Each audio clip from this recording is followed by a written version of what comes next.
بسم اللہ الرحمن الرحیم۔ حضرت بلال رضی اللہ تعالیٰ عنہ، حضرت بلال آئے جناب عمر سے ملنے، کیسے وہ کسرا بھی آئے تو عمر خاطر میں نہ لائے، پر بلال حبشی دروازے پہ داخل ہوئے تو فاروق اعظم نے کرسی چھوڑ دی، ہاتھ باندھ کے کونے میں کھڑے ہو گئے۔ کالا رنگ ہے، نام بھی لکھنا نہیں جانتے، زمانے میں تعارف کوئی نہیں۔ حضرت عمر نے ہاتھ باندھا ہے، لوگ کہنے لگے عمر تو کیسے ہو، کسرا سے نہیں ڈرتا، یہ کون آ رہا ہے جس کے لیے تیرا اتنا استقبال ہے؟ حضرت عمر کہنے لگے چپ کر جاؤ، اس کی بات نہ کرنا، اسے آنے دو، اس کی بات نہ چھیڑنا۔ حضرت سیدنا بلال آئے، کہنے لگے امیر المومنین کیا کر رہے ہو؟ فرمایا نہیں چپ کر یار، بازو پکڑا، اپنی کرسی پہ بٹھایا۔ حضرت بلال کہنے لگے حضور میں غلام ہوں، مجھے تو طریقے بھی نہیں آتے ان کرسیوں پہ بیٹھنے کے، میں تو غریب ماں کا بیٹا، غلام باپ کی اولاد، سلیقہ، یہ آپ کیا کر رہے ہیں؟ تو حضرت عمر کہنے لگے بلال تھا تو غلام ہی، پر جب سے مصطفیٰ کا غلام بنا ہے تو ہمارا امام بن گیا ہے، اب تو امام ہے رسول اللہ کی امت کا۔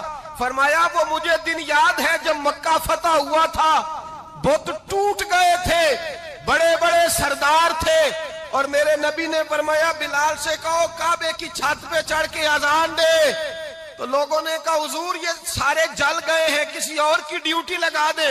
حضور نے فرمایا چپ کرو، بدر میں مار کھا کے اذان پڑے تو بلال، احد میں پتھر برسے اذان پڑے تو بلال، تپتے صحراؤں میں پڑے تو بلال، ہر جگہ مار کھائے تو بلال، اور آج اگر اللہ نے عزت دی ہے تو میں لوگوں کو دیکھ کے بلال کو عزت نہ دوں؟ میں بتانا چاہتا ہوں کہ رسول اللہ کی غلامی میں عزت ہے۔ فرمایا کوئی اوپر نہیں چڑھے گا، ابو بکر بھی نیچے، عمر بھی نیچے، عثمان و علی، طلحہ اور زبیر بھی نیچے۔ آج یہ حبشی غلام کعبے کی چھت پہ چڑھے گا اور میں دنیا کو بتاؤں گا کہ اصل عزت اسی کے پاس ہوتی ہے جو رسول اللہ کا غلام ہوا کرتا ہے۔ بھائی یاد رکھیں عزت حضور کی غلامی میں ہے، نہ یہ دیکھو میری برادری کیا کہتی ہے۔ حضرت سلمان فارسی گورنر تھے، کھانا کھا رہے تھے، دسترخوان بچھا تھا، رسول پاک صلی اللہ علیہ وسلم کا فرمان ہے روٹی کا لقمہ دسترخوان پہ گرے اٹھا کے کھا لو، اللہ تمہاری بخشش فرما دے گا۔ دسترخوان صاف ہوتا ہے، روٹی، بڑے گورنر تھے آپ، بڑے بڑے سفیر بیٹھے تھے، وزیر بیٹھے تھے، روٹی کا لقمہ گر گیا۔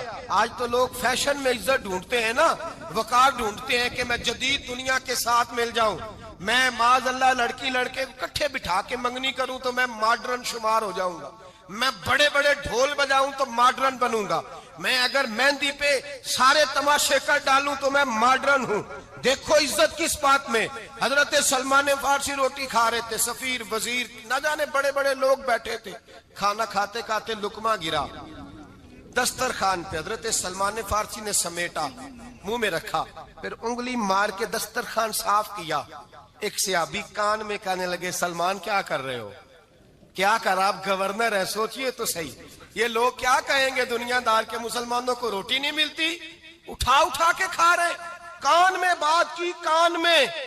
حضرت سلمان فارسی کان میں جواب دے سکتے تھے، کہہ سکتے تھے نہیں ایسے ہی کرنا ہے، انہوں نے کان میں بات کی، لیکن جناب سلمان فارسی اعلیٰ اعلان بولے، کہنے لگے ان 4 5 6 دنیا داروں کے لیے میں اپنے نبی کا طریقہ چھوڑ دوں، اپنے رسول کی سنت چھوڑ دوں؟ یہ 4 5 دنیا دار دنیا کی طرف دیکھ کے میں مصطفیٰ سے منہ موڑ لوں؟ پھر جوش جذبات میں سر سے پگڑی اتار دی، رونے لگے۔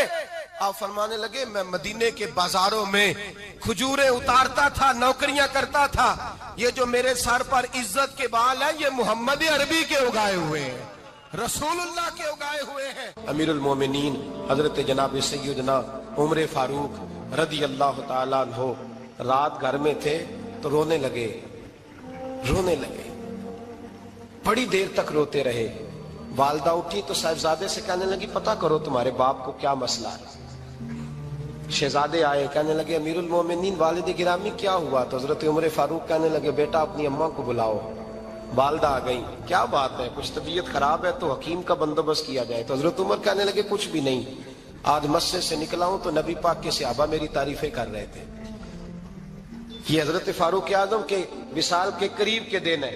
تعریف ایک تو حضرت یہ رونے کی بات ہے کہ خوش ہونے کی. آپ فرمانے لگے نہیں، سوچتا ہوں باہر تو میں اچھا رہا ہوں، پتہ نہیں گھر میں ہی کوئی زیادتی نہ ہو گئی ہو، پتہ نہیں تمہارے ساتھ بھی میرے معاملات ٹھیک تھے کہ نہیں. صحابہ تو تعریف کرتے ہیں، رو رہا ہوں تمہاری وجہ سے نہ الجھ جاؤں، بیوی ہی نہ کہے میرا حق ہی ادا نہیں کیا. یہ لفظ کہتے کہتے پہاڑ ہے یہ شخص، کیسر و کسرا کانپتے ہیں. حضرت عمر رو پڑے، بی بی سے کہنے لگے مجھے اللہ کی رضا کے لیے معاف نہیں کر دیتی؟ میرے اوپر بوجھ تھا امت کا، میں ساری رات مدینے کی گلیوں میں پھرتا تھا، دن سارا مسجد میں گزرتا تھا، میں تجھے وقت نہیں دے پایا، معاف نہیں کر دیتی؟ تو زوجہ کہنے لگی نہیں عمر، میں نے بھی زندگی میں اپنا کوئی سکھ چین نہیں دیکھا، کوئی چاؤ پورا نہیں کیا، میں کیسے معاف کر دوں؟ میں نہیں معاف کرتی. حضرت عمر زمین پہ بیٹھ گئے، رونے لگے، کہنے لگے چل معاف کر دے. کہنے لگی ایک وعدہ کرو، قیامت کے دن رب کریم کی بارگاہ میں میری سفارش کرو گے؟ اللہ کی بارگاہ میں عرض کرو گے کہ اللہ اچھی تھی، مجھے کپڑے دھو کے دیتی تھی، روٹی پکا کے دیتی تھی، میری عزت کی محافظ تھی؟ جناب عمر کہنے لگے تیرے ساتھ وعدہ ہے، رب اپنے فضل سے عمر کو جنت دے گا تو عمر تجھے جنت میں ساتھ لے کر کے جائے گا. بخاری شریف میں حدیث ہے، قاضی ایاز مالکی رحمۃ اللہ علیہ نے بڑی تفصیل سے لکھی ہے. راوی حضرت انس بن مالک ہیں. ایک بندہ بڑی دور سے آیا نبی پاک صلی اللہ علیہ وسلم کی زیارت کے لیے، بڑی دور سے. عرب کے جو سردار ہوتے تھے ان کے بڑے ناز نخرے ہوتے تھے. وہ خیر آج بھی ہیں، پروٹوکول کا ماحول آج بھی، یعنی وزیر صاحب کے آگے دو چار گاڑیاں نہ ہوں تو ان کو مزہ ہی نہیں آتا. پولیس والے آگے پیچھے بھاگیں تو حالانکہ ان کو نہیں پتا کہ جو پولیس والے آگے پیچھے بھاگ رہے ہیں نا، یہ حکومت بدلی تو گرفتار کرنے بھی انہوں نے ہی آنا ہے. لیکن وہ بڑا مزہ آتا ہے جب لوگ گاڑی کے پیچھے بھاگتے ہیں. کیا بات ہے جناب، بڑی بات. اور ہماری طبیعتوں میں پتہ نہیں کون سی. تو نبی پاک صلی اللہ علیہ وسلم کی خدمت میں وہ شخص بڑی دور سے آیا. تو عرب کے بادشاہوں کا مزاج تھا، پروٹوکول بڑا چاہتے تھے. ان کا تو یہ طریقہ تھا کہ حکمرانی کرنی ہے جیسے بھی ہو. اگر کسی غلام نے دھوپ میں بندھا رہ گیا، اونٹ اور چھاؤں میں نہیں باندھا تو درے مارتے تھے، اور اگر اس نے کھول کے باندھ دیا تو پھر بھی مارتے تھے. کہتے تھے اتنا سیانا ہو گیا تو انہیں پوچھا ہی نہیں، خود بخود ہی باندھ دیا. وہ شخص حضور کی بارگاہ میں آیا اور بہت سارے لوگوں کے پاس کیونکہ وہ جاتا تھا اپنے سربراہ کا پیغام لے کے، تو وہ کانپ رہا ہے جب حضور کی بارگاہ میں گیا، ڈر رہا ہے. اب ذرا بات کو سمجھنا، نبی پاک صلی اللہ علیہ وسلم نے اس سے فرمایا کیوں ڈرتے ہو؟ سادہ آدمی ہے، دیہاتی ہے، بدو ہے. اللہ کے رسول نے تھپ کی دی، کیوں ڈرتے ہو؟ تو کہتے حضور مجھے آداب نہیں آتے اور مجھے ڈر آتا ہے، کوئی بات اگر ایسی ہو گئی، آپ مدینے کی حکومت کے سربراہ ہیں، تو کہیں آپ ناراض نہ ہو جائیں. حضرت انس بن مالک فرماتے ہیں بات کہاں کی تھی، پہنچ کہاں گئی. جب اس نے یہ کہا نا کہ آپ تو حکومت کے سربراہ ہیں، کہیں کوئی غلطی نہ مجھ سے ہو جائے، تو نبی پاک کی آنکھوں میں آنسو آ گئے. حضور رونے لگے اور نبی پاک صلی اللہ علیہ وسلم فرمانے لگے نہ بھائی، تو کسی حکومت کے سربراہ کے پاس نہیں آیا، نہ تو اس بیٹے کے پاس آیا ہے جس کی ماں گوشت کے خشک ٹکڑے کھا کے بھی گزارا کر لے گی. میں تو ایک غریب ماں کا بیٹا ہوں.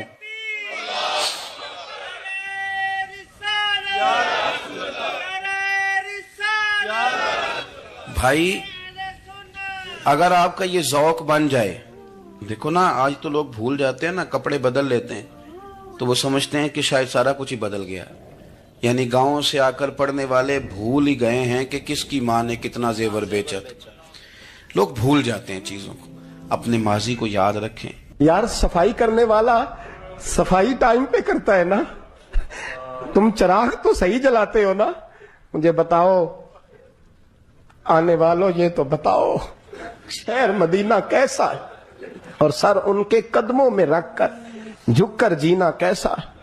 دل آنکھیں اور روح تمہاری لگتی ہے سیراب مجھے، در پہ ان کے بیٹھ کر آب زمزم پینا کیسا ہے. کہنے لگے عمر اس کونے کا کیا حال، اور پھر کہنے لگے وہ فلاں باغ میں حضور اثر کے بعد جایا کرتے تھے، اس کے پھلوں پھولوں کا کیا حال ہے. تو حضرت عمر کہتے ہیں بلال کی باتیں سن کے میں رویا. تو میں نے کہا بلال تجھے اتنا پیار ہے تو چھوڑ کیوں آیا ہے؟ تو کہنے لگے عمر میرا وجود شام میں رہتا ہے پر دل میرا مدینے میں ہی رہتا ہے، روح میری مدینے میں ہی رہتی ہے. بس سجنا باج محمد بخشا کی مرنا تے کی جینا، کہاں وہاں ہی رہتا ہوں. ایک دفعہ نا کوفے میں رہتے تھے حضرت علی. مولا علی نے ساری زندگی کسی سے سوال نہیں کیا, دینے والے تھے نا, سوال نہیں کیا. ایک بڑی خوبصورت قندیل ایک شخص لایا, خوبصورت لالٹین بنی ہوتی تھی وہ, اور اس میں تیل مٹی کا نہیں ڈالتے تھے, خوشبو والی کوئی چیز ڈالتے تھے تو وہ جلتی تھی. وہ لایا کوفے کی جامع مسجد میں, حضرت علی کوفے آ گئے, کہا حضور یہ جلا لے.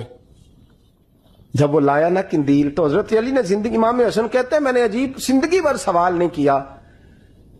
اس سے کہنے لگے میں نے کبھی کسی سے کچھ مانگا نہیں, اس طرح کی ایک اور مل جائے گی.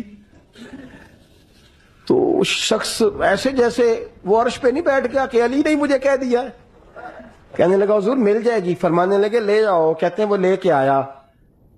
تو جب وہ لایا تو پہلے والی قندیل کو اتنا نہیں, اس قندیل کو سینے سے لگایا, اپنا امامے کا پلو لے کے حضرت علی نے پوچھا. پھر آنکھوں میں آنسو آئے. امام حسن کہنے لگے ابا جی میں سمجھ نہیں پا رہا, یہ آپ نے تو زندگی بھر بھوک کاٹی ہے, سوال نہیں کیا, تو یہ کیا ہے؟ کہنے لگے مجھے بڑی پسند آئی تھی, دل کرتا ہے ایک لے لوں اور میں حضور کی مسجد میں بھی بھیج دوں, میں مدینے میں بھی بھیج دوں. میرا دل کرتا ہے یہ مسجد نبی میں لگ جائے گی تو اس کی شان بڑھ جائے گی. تو فرماتے امام حسن کہ میں رو پڑا. میں نے کہا حضور مجھے سمجھ آ گئی ہے, رہتے آپ کوفے میں ہے پر دل آپ کا مدینے میں ہی بستا ہے, وجود یہاں ہے پر روح آپ کی. رب جانے سونے یا محبوبہ تیرے شہر دیاں کی لذتاں نے, ایک رون جنہاں نے ویکھیا نہیں تے ایک رون دوبارہ جامل نہیں. میرے اعلیٰ حضرت فاضل بریلوی رحمت اللہ علیہ فرماتے ہیں حرم کی مدینے کے خطے خدا تجھ کو رکھے, مدینے کے خطے خدا تجھ کو رکھے, غریبوں فقیروں کے ٹھہرانے والے. یہاں غریب فقیر درویش مدینہ حسن ہے. توجہ ہے آپ حضرات کی. میں 2010 میں گیا تھا. اماں جی جب میں جانے لگا تب بھی میں روتا ہی گیا. واپس آیا تو میں اپنی والدہ سے میں نے کہا کہ اماں یہ کہیں خامی ایمان ہی نہ ہو. میں مدینے سے پلٹ آیا, میں بڑا تڑپا. میں نے کہا اماں جی وہ جانے کی جگہ تو ہے پر دوبارہ آنے کی جگہ نہیں, وہاں سے دوبارہ آنا نہیں چاہیے. وہاں سے سب سے مشکل مرحلہ مدینے سے لوٹنا ہے, آنا نہیں چاہیے. تو میری اماں مجھے کہنے لگی اللہ تجھے بار بار بلائے گا, دعا کرنی چاہیے, رونا نہیں چاہیے. بزرگوں کا درویشوں والا جو انداز تھا. اور پھر میں دوسری دفعہ عمرے پہ گیا تو ایک شعر تھا مظفر وارسی کا, تو میں وہ پڑھ رہا تھا. میں نے کہا کہ دوبارہ آنے کی آرزو ہے, کہ خود کو پانے کی آرزو ہے, جو حج پہ احرام باندھتے ہیں اب وہ باندھ کے آنے کی آرزو ہے. تو میں نے تو ایک حج مانگا تھا, اللہ نے 2 عطا فرما دی. یہ مصطفیٰ کے مدینے کی شان ہے, یہ رسول اللہ کے شہر کی شان ہے. تو میرے دوستو اللہ بڑا بے نیاز ہے. وہ میرے جیسے لوگ, میرے جیسے, سچی بات ہے, میرے جیسے لوگ, اس کا میں کبھی بھی مدینہ منورہ میں حاضر ہو کے لوگ اور باتیں سوچتے رہتے ہیں اور میں مسجد میں بیٹھا ہوتا ہوں. تو میں جب پہلی دفعہ گیا تھا تو ایک بی بی بیٹھی تھی سادی سی عورت رات کو, تو اپنا زبان یار من ترکی بگویم پنجابی میں وہ بات کر رہی تھی. تو وہ جملے اس کے مجھے یاد رہتے ہیں جب میں مدینے جاتا ہوں. سادی بی بی جنت البقیع کے باہر بیٹھی تو بوڑھی اماں سادے سے کپڑے, تو شعر پڑھ رہی تھی. وہ کیا شعر تھا اس کا, کوئی وہ اس پہ شاعرانہ ردیف کافی یہ پورے نہیں اترتے. لوگ کہیں گے یہ مصرع شاید لحاظ سے ٹھیک نہیں ہے, سند کے لحاظ سے, لیکن اس کا انداز تھا نا تو تھا بڑا با کمال. اور وہاں بیٹھی پتہ کیا کہہ رہی ہے, ویکھو نہیں ویکھو کہ کرم کمائے سوں. لوگ کہیں گے ردیف کافی ہے کے لحاظ سے شاید ٹھیک نہیں, لیکن اس کی فکر کتنی ٹھیک ہے, سوچ کتنی ٹھیک ہے. کہتی ویکھو نہیں ویکھو کہ کرم کمائے سوں, میرے جے گندے مندے در تے بلائے سوں. سید عالم صلی اللہ علیہ وسلم کے وصال ظاہری کے ایام قریب آئے تو حضور نے سرخ پٹی باندھی.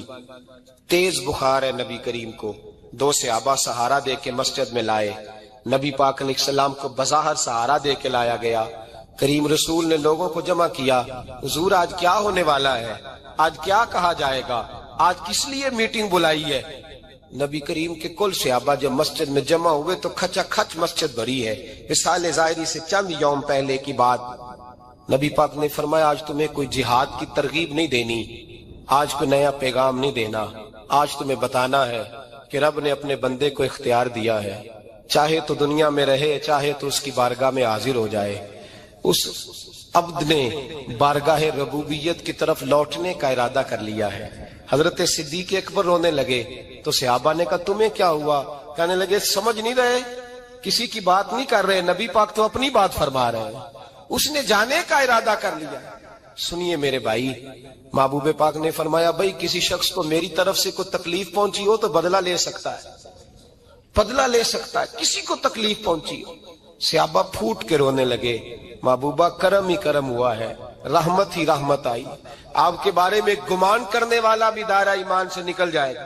حضور آپ کیا فرما رہے ہیں؟ فرمایا نہیں بھائی اٹھو۔ پیچھے سے جناب عکاشہ بن محصن اٹھے، ہاتھ کانپتے ہیں، آگے بڑھے، کہنے لگے یا رسول اللہ، ایک جنگ کے موقع پر آپ نے درہ مارا تھا، ننگی پیٹھ پر صفیں سیدھی کراتے، بات دل میں رہ گئی ہے، میں نے بدلہ لینا ہے۔ نبی کریم نے فرمایا بلال دوڑ کے جاؤ، فاطمہ کے گھر درہ پڑا ہے، درہ لاؤ۔ سیدنا بلال حبشی کہتے میں گیا، دستک دی سیدہ طیبہ طاہرہ، حضرت فاطمہ فرمانے لگی بلال کیسے آئے ہو؟ اماں جی وہ درہ چاہیے تھا۔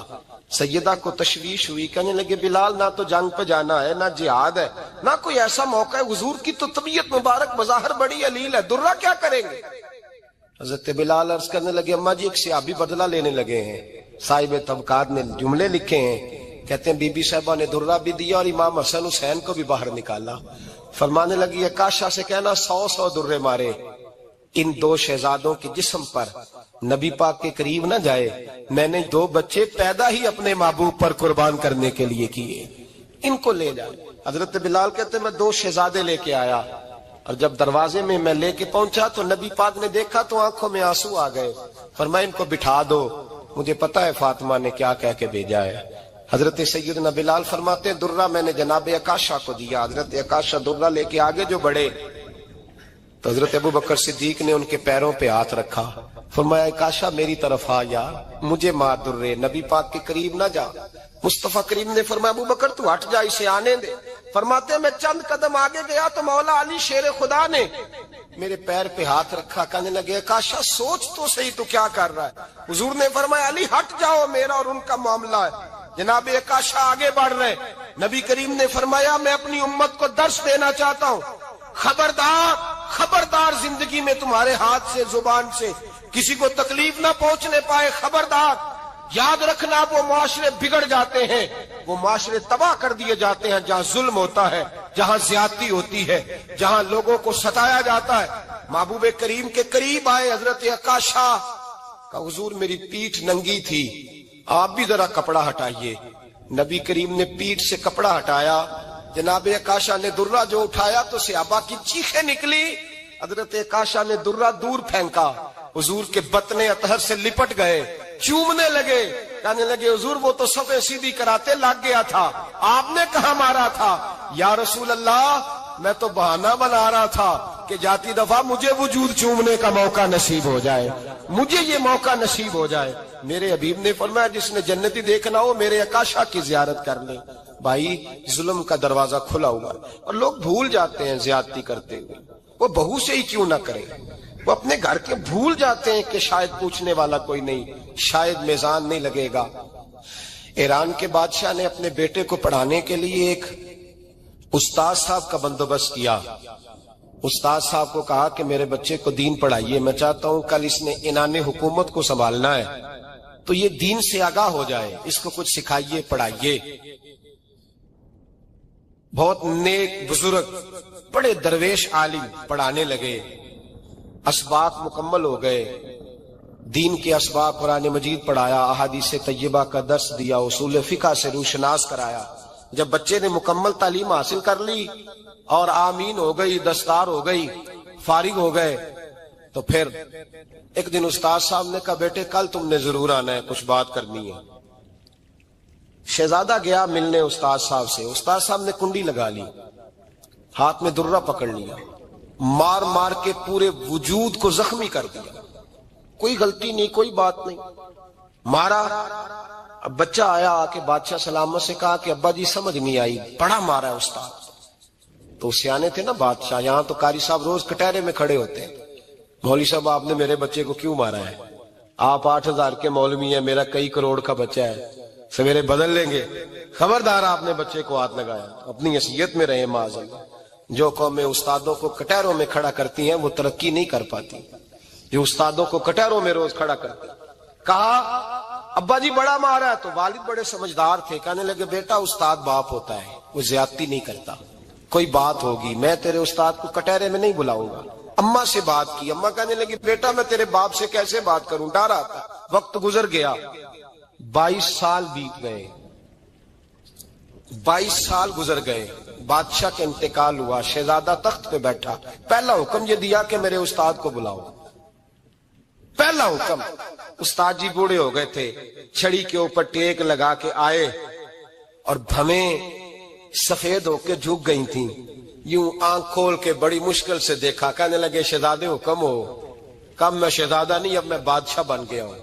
استاد جی 22 سال بیت گئے, آپ نے مارا تھا, پر وہ درد چونکہ زیادتی کی تھی, میرا قصور کوئی نہیں تھا, تو نہ میری روح سے درد گیا ہے نہ میرے جسم سے گیا ہے. میں بے اختیار تھا, پوچھ نہیں سکتا تھا, آج با اختیار ہوا ہوں. سب سے پہلے پہلا حکم آپ کو دیا, بلایا ہے, بتائے کیوں مارا تھا, کیوں مجھے مارا تھا, میری زیادتی بتائے.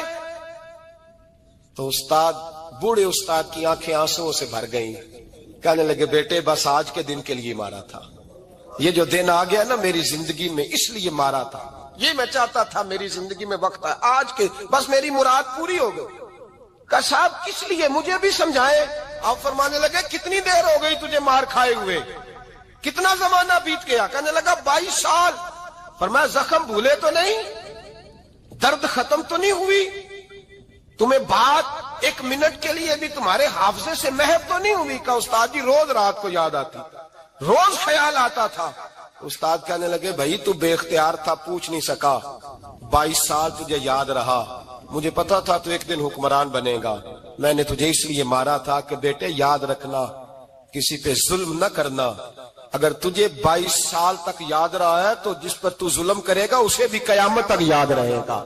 اور یہ یاد رکھنا, تو آج با اختیار ہوا تو تو نے مجھے بلا لیا ہے. قیامت کے دن غریب با اختیار ہو جائیں گے, مظلوم با اختیار ہو جائیں گے. وہ با اختیار ہوں گے للہ الواحد القہار. رب کریم کی بارگاہ کے اندر ان کا اختیار ہوگا, اکیلے اللہ کی حکمرانی ہوگی. پھر وہ بلائیں گے بڑے بڑے کج کلا, دنیا میں جن کی پگڑیاں اونچی تھیں وہ سر جھکائے کھڑے ہوں گے. دنیا میں جو ڈکٹیٹر بنتے تھے ان کی پشتیں لال ہوں گی, ان کو غدار لکھا جائے گا, قیامت تک نہیں بھولے گا. ظلم کرنا تو سوچ سمجھ کے کرنا, اتنا کرنا جتنا تم سہ سکتے ہو, اتنی زیادتی کرنا جتنی قیامت میں تم برداشت کر سکتے ہو. میرے نبی کریم صلی اللہ علیہ وسلم نے فرمایا ظلم سے بچو, یہ قیامت کے اندھیروں میں سے ایک اندھیرا ہوگا. زندگی میں زیادتی نہ کریں. اگر تھوڑی دیر کے لیے کوئی چیز برداشت کر جائیں گے تو وہ فائدہ دے جائے گی, کچھ دیر کے لیے اگر سہ جائیں گے تو نفع مل جائے گا. سہنے کی کوشش کریں لیکن زیادتی نہ کریں. نظر کو, سوچ کو, ذہن کو پاک رکھیں. اور میرے بھائی زندگی پوری ظلم سے بچیں, زیادتی سے بچیں. آپ لوگوں کے ساتھ پیار کریں, آپ لوگوں کو موقع دیں, آپ تھوڑی سی اور کوشش کریں اس شخص تک جانے کی جو آپ کو مایوس نظر آ رہا ہے, پریشان نظر آ رہا ہے. یہ ہمیں میلاد والے محبوب صلی اللہ علیہ وسلم نے درس دیا. ایک اور پہلو, حضور سید عالم صلی اللہ علیہ وسلم نے, ہمارے ہاں نا ابھی بھی برادری کی تقسیم ہے, ابھی بھی, اور کچھ میں نے ایسے کمزور لوگ بھی دیکھے. یہ اس طرح کی حرکتیں ہارے ہوئے لوگ کرتے ہیں. ہارے ہوئے لوگ جو اپنے آپ کو سمجھتے ہیں کہ میں کوئی بڑا آدمی ہوں. بڑا آدمی تو اپنے اخلاق سے ہوتا ہے, اپنے کردار سے ہوتا ہے, اپنی سخاوت سے ہوتا ہے, لوگوں سے پیار کرنے سے ہوتا ہے. باقی یہ کہ بیٹھ کے کہانی سنانا کہ میں بڑا کچھ کرتا ہوں, تو جو کچھ کرتا ہوتا ہے اسے سنانے کی کوئی ضرورت. ایک اور بہت سارے لوگ آپ تعزیت کرنے جائیں نا والد کے انتقال کے بعد, تو ان بیچاروں کو بتانا پڑتا ہے کہ ابا جی میرے بغیر دوائی نہیں کھاتے تھے. تو میں کہتا ہوں اگر تیرے بغیر نہیں کھاتے تھے پھر بتانے کی ضرورت نہیں, پھر تو سارے گاؤں کو پتا ہوگا کہ تیرے بغیر نہیں کھاتے تھے. اور اگر کوئی دال میں کالا ہے تو پھر تیری وضاحت کوئی بندہ قبول نہیں کرے گا. تو آپ کو بتانا کیوں پڑ رہا ہے, اور آپ بار بار اس بات کا ذکر کیوں کر رہے ہیں کہ ہم بہت بڑے قبیلے کے ہیں؟ صاحب اگر آپ بڑے قبیلے کے ہیں تو پتا ہوگا سارے علاقے کو آپ کتنا لوگوں کا خیال کرتے ہیں, آپ کس قدر محبت کرتے ہیں, آپ کا انداز کریمانہ کس طرح کا. پھر آپ کو بتانے کی کوئی ضرورت نہیں ہوتی، پھر خود بخود خبر ہوتی ہے۔ حضرت سیدنا ابو ذر غفاری رضی اللہ تعالیٰ عنہ، قبیلہ بنو غفار ایک بڑی شاخ تھی قبیلوں میں سے، جو لوگ اس زمانے میں مالدار قبیلوں سے تعلق رکھتے تھے، ان میں سے ایک بڑا نام تھا۔ ساری زندگی چودراہٹ کی، لیکن میلاد ایک انقلاب کا نام ہے۔ میں میلاد منانے والے دوستوں سے گزارش کرتا ہوں کہ آپ ہر سال میلاد منائیں، اور ہر سال میلاد کے بعد آپ تھوڑے بدل بھی جائیں، یعنی تھوڑے سے بدل جائیں۔ کچھ لوگ کہیں یار یہ داڑھی میں نے نا 12 ربیع الاول والے دن رکھی تھی، یہ میری میلاد والی داڑھی ہے، اور داڑھی رکھیں بھی نبی پاک کی مرضی کی۔ کس کی مرضی کی؟ نہ ناراض ہو جائے جی میں ٹور چلا، بس کس مرضی کی جی؟ اپنی مرضی کے نہیں۔ داڑھی کا وزن کو نہیں ہوتا کہ پوری مٹھی رکھیں گے تو آپ کو کوئی دقت ہوگی، کوئی وزن نہیں، پوری رکھیں، جو حضور کا طریقہ مبارکہ ہے جو ہمیں ملتا ہے اس پر آپ توجہ فرمائیں۔ تو میں جو بات عرض کرنے جا رہا ہوں وہ میلاد انقلاب ہے۔ حضور سید عالم صلی اللہ علیہ وسلم کی بارگاہ میں آنے سے پہلے لوگ کچھ اور ہوتے تھے، اور یہاں سے ہو کے جاتے تھے تو پھر ان میں تبدیلی آتی تھی۔ میں سارا دن کرامتے سناؤں نا کسی کو اپنے پیر صاحب کی، اور اپنے گھر میں بھی کہ میرے حضرت بڑے، میرے استاد بڑے، لیکن بیوی کے ساتھ اگر میں ترش لہجے میں بات کروں گا تو وہ کہے گی یہ سکھاندے نے تینوں پیر صاحب۔ دوست کہیں گے یہ سکھاتے ہیں آپ کی کہانیاں نہیں چلتی، آپ کا کردار چلتا ہے۔ حضرت ابو ذر غفاری رضی اللہ تعالیٰ عنہ فرماتے ہیں چونکہ میں چودھری تھا، سیدنا بلال حبشی رضی اللہ تعالیٰ عنہ کے پاس میں بیٹھا تھا، کسی بات میں بات آگے بڑھی اور بڑھتے بڑھتے بات شکرنجی تک چلی گئی۔ رائے کے اختلاف نے باتوں میں تلخی پیدا کر دی، اور جب تھوڑے لفظ اور تیز ہوئے تو میں نے انہیں کہہ دیا چپ کر، تو ابشن کا بیٹا ہے۔ کس کے بیٹے تھے حضرت بلال؟ کہتے ہیں جب انہوں نے مجھے کہا میرا دل بڑا ٹوٹا، لیکن میں نے ارادہ کیا کہ میں نے حضور کی بارگاہ میں نہیں عرض کرنی، اب ہر بات کی ہم حضور کی بارگاہ میں شکایت کریں۔ لیکن میں جا کے مسجد میں بیٹھا، اور جب سرکار آئے نا، ارادہ نہیں تھا کہ عرض کروں گا، لیکن حضور کا چہرہ دیکھا تو دکھ میرا خود ہی تازہ ہو گیا۔ رونے کا بھی تو تب ہی مزہ آتا ہے نا کوئی اپنا ملے تو۔ فرماتے ہیں کہ میرے آنسو نا بغیر اختیار کے چھلک پڑے، اور میں کھل کے روئے، کھل کے۔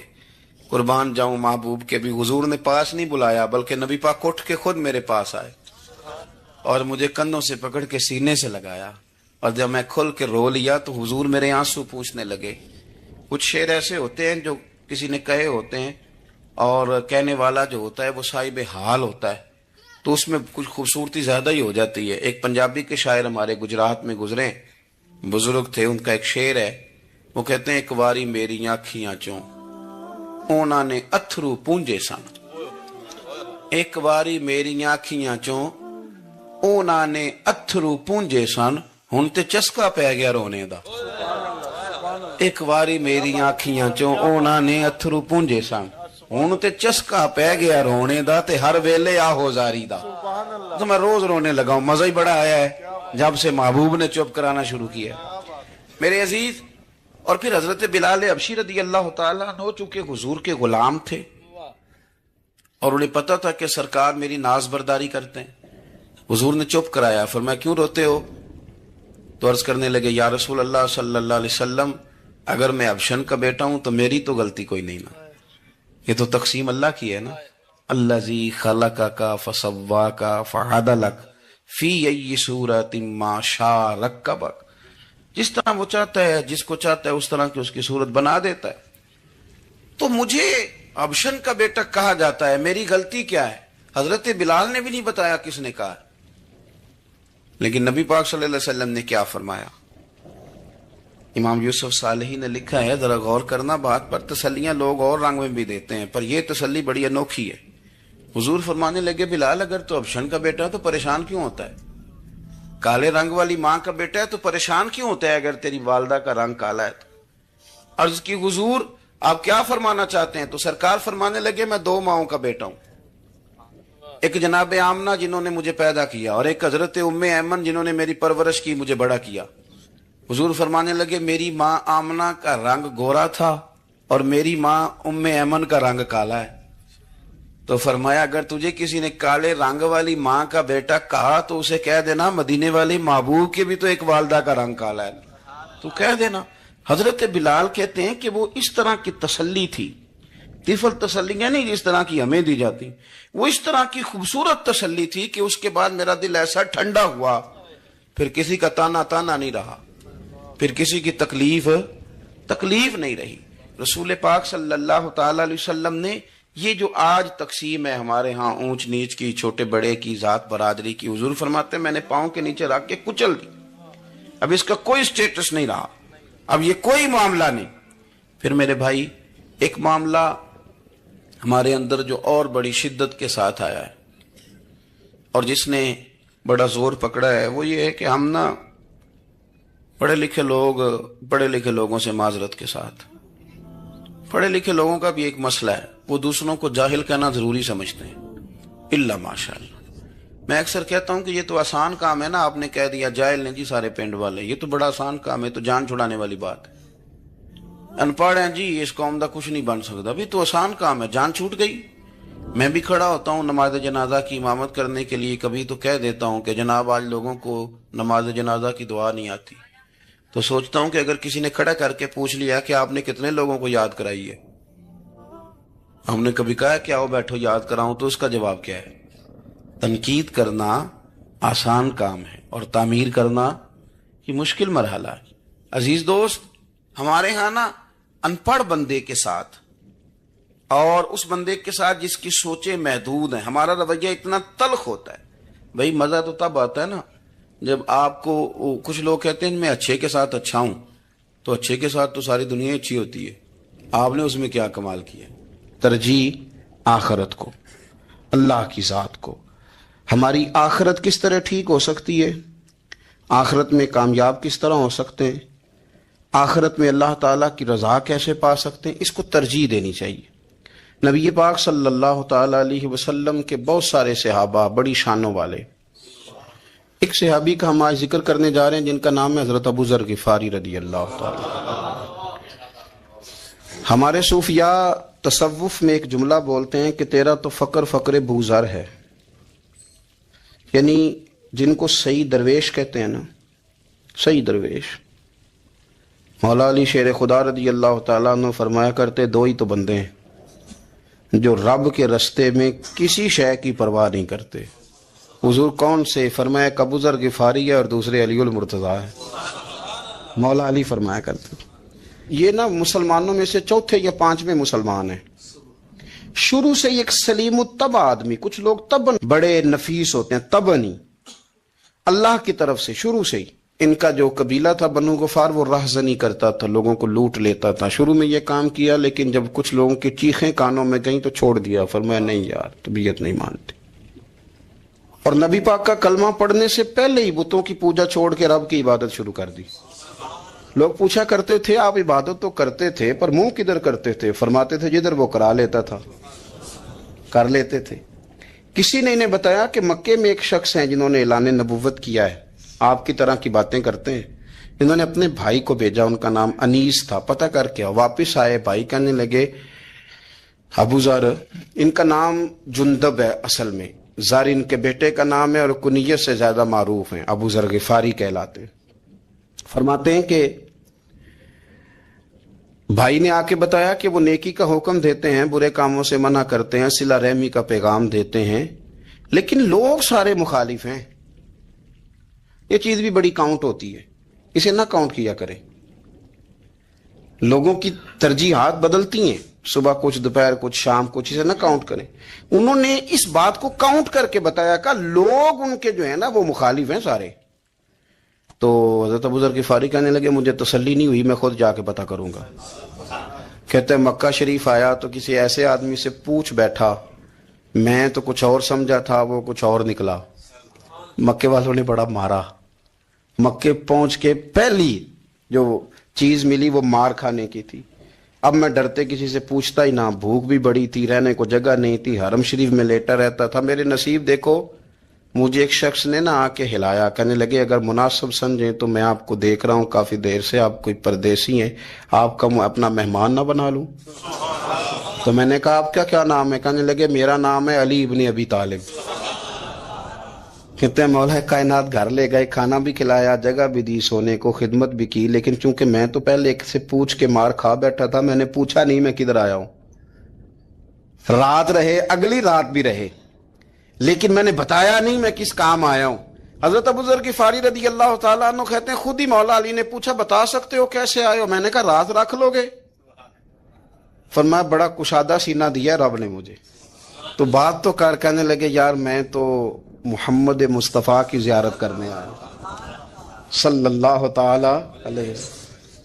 یہ بے نیاز لوگوں میں سے ہیں حضرت سیدنا ابو ذر غفاری. میں حضور کی زیارت کے لیے, حضرت علی کہنے لگے سویرے لے چلوں گا. انسان بزدل نہیں ہوتا, ہر انسان بزدل نہیں ہوتا, اور بلا وجہ ٹکراؤ کی پالیسی بنا لینا یہ بھی سیانے لوگوں کا کام نہیں. حکمت کے تقاضوں کے مطابق چلنا یہ بھی دلیر لوگوں کا ہی کام ہوتا ہے. حضرت مولا علی کہنے لگے صبح لے کے چلوں گا, پر حالات ٹھیک نہیں. شرارتی لوگ ہر جگہ ہوتے ہیں, اگر کوئی شرارتیوں کا ٹولہ ملا نا جو کھڑا ہوگا جاسوسی کرنے کے لیے کہ حضور کی طرف کون کون جا رہا ہے, تو میں نیچے جھکوں گا جوتے کا تسمہ ٹھیک کرنے کے لیے. لیکن آپ نے نہیں کھڑے ہونا, آپ نے چلتے رہنا ہے تاکہ کسی کو شک نہ ہو. کہتے ہیں اس ترتیب سے حضرت علی مجھے لے کے گئے, میں حضور کی بارگاہ میں پہنچا. مولا علی کہتے ہیں بڑے بڑے لوگ سوال کرتے تھے, پر یہ شروع سے سلیم الطبع تھے. مجھے کہہ لینے دینا, جنہوں نے ماننا ہوتا ہے وہ لمبے سوال کرتے ہی نہیں. مان جو لیا تو لمبے سوالوں کی ضرورت ہی کوئی نہیں. کہتے ہیں لوگ بڑے بڑے سوال کرتے تھے, پر ابو ذر نے 2-3 باتیں ہی پوچھی اور آگے جا کے کہنے لگے حضور ہاتھ بڑھائیں مجھے کلمہ پڑھائیں. نبی پاک صلی اللہ علیہ وسلم نے کلمہ پڑھایا, فرمایا باہر جا کے نا ابھی ذکر کرنا کہ تم مسلمان ہو گیا, یہ ماریں گے. عرض کی حضور انہیں مارنے دے, میں آیا بھی مار کھا نہیں ہوں, انہیں مارنے دے نا. پڑا فلک کو کبھی دل جلوں سے کام نہیں. داغ دلوی نے کہا تھا پڑا فلک کو کبھی دل جلوں سے کام نہیں, اور جلا کے راکھ نہ کر دوں تو داغ نام نہیں. ماری تو کھانے آئے ہیں, مارنے دے, کرنے دے زور جتنا لگانا ہے لگانے دے. باہر جا کے اعلان کیا, مکے والوں نے مارا, اتنا مارا کہ بے ہوش ہو گئے. پھر کسی نے بتایا کہ تم نے گزرنا بھی ہے ان کے علاقے سے, بنو غفار سے, پھر ان کا پتہ بھی ہے یہ لوگ بڑے سخت ہیں. پھر چھوڑا. تب بڑے جلالی تھے, زاہد مزاج تھے. فرماتے تھے کہ جو تمہاری ضرورت سے زیادہ ہے وہ سارا صدقہ کرو. کنز کے معاملے میں ان کا رویہ یہ تھا. صرف حضرت صدیق اکبر کو کچھ نہیں کہا انہوں نے, باقی حضرت عمر جیسے آدمی کو بھی کھڑا کر کے کہہ لیتے تھے یہ مال کیوں رکھا ہوا ہے خزانے میں, بانٹتے کیوں نہیں سارا. اور جناب عثمان غنی رضی اللہ تعالیٰ عنہ کے ساتھ تو باقاعدہ کئی دفعہ اس موضوع پر گفتگو کی. وہ کہتے تھے کہ جب اللہ کہتا ہے قرآن میں کہ مال دولت جمع نہیں کرنی, تو وہ جو لوگ تھے وہ بھی بڑی شانوں والے تھے. وہ کہتے تھے کہ اللہ نے جب زکوٰۃ فرض کی تو مال جمع ہوتا ہے تو زکوٰۃ فرض ہوتی ہے نا, یا فطرانے کا کہا تو مال ہوتا ہے تو فطرانہ آتا ہے نا. تو آپ جو کہہ رہے ہیں وہ ٹھیک ہے, پر آپ اعلیٰ بات کر رہے ہیں تقوی کی, سارا بانٹو. تو حضرت ابو ذر غفاری کہتے تھے چلو ٹھیک ہے تمہاری بھی بات مان لیتا ہوں, پر یہ بتاؤ مدینے والے کا اپنا طریقہ کیا ہے؟ کہ بھائی حضور کا طریقہ تو وہی ہے جو آپ بتا رہے ہیں. تو فرمانے لگے پھر اس رستے نہ چلیں جو رستہ مدینے والے رسول کا ہے.